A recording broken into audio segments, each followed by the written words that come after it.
Davlat idoralari faoliyatida ochiqlikni ta'minlash va axborot bilan ishlash samaradorligini oshirish bugungi kun talabi. Shu maqsadda Nukus shahrida hududiy matbuot kotiblari uchun maxsus seminar-trening tashkil etildi. Prezident administratsiyasi huzuridagi ommaviy axborot vositalari uchun kontent tayyorlash markazi tashabbusi bilan o'tkazilgan o'quv jarayonlarida muxbirimiz so'z yuritadi.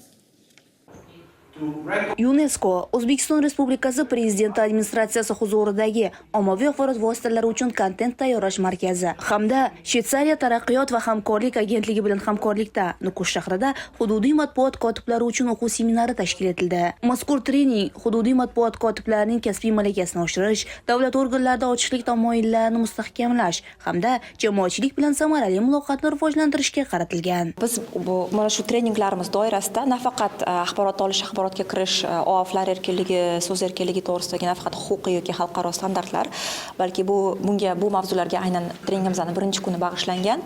Treningimizning ikkinchi kunida aynan strategik kommunikatsiyalarning shakllari, o'sha zamonaviy uslublari, umumiy ravishda strategik kommunikatsiyalarni qanday amalga oshirish va bu yerda bilamizki o'zini bir asosiy xususiyatlari bor.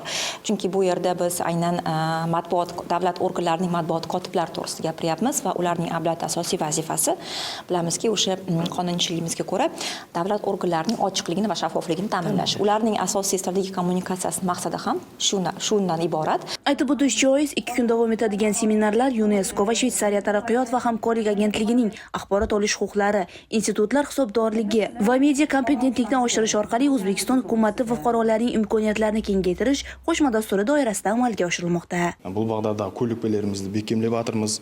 Жұмыс бабында біздер білеміз, мәлімдеме алуда, әсіресе оның ашық айдылығын тәмелеуде біздер баспасөз қаткерлеріне үлкен вазифалар жүкленген. Осы вазифалардан қайсы тараптардың низамды шеңберде тәмелеуге болады.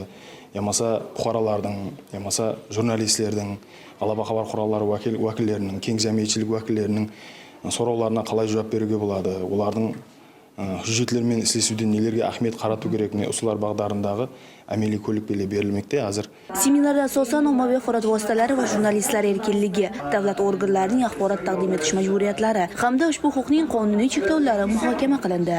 Shuningdek, strategik kommunikatsiya vositalari va sun'iy intellekt texnologiyalaridan samarali foydalanish masalalariga ham alohida e'tibor qaratildi. Matbuot kotiblariga ularga kerakli bo'lgan ko'nikmalar va balki o'sha yangi zamonaviy usullar, kerak bo'lsa o'sha sun'iy intellekt, sun'iy idroq tomonidan foydalangan holda o'sha ma'lumotni yanada tushuntirib, yanada tezroq darajada yetkazib berish ko'nikmalari ham nazarda tutilgan va aynan mana shu ikkinchi kunimizda bizda alohida xalqaro trener taklif etilgan. Ular mana shu asosda matbuot kotiblari bilan o'z mashg'ulotlarini o'tkazadilar. Mazkur loyiha davlat organlari va jamoatchilik o'rtasidagi ochiq, shaffof va mas'uliyatli muloqotni yanada rivojlantirishga xizmat qilishi kutilmoqda. Aydin Alambergenova, Ali Xudoyberdiyev, Qoraqalpog'istondan.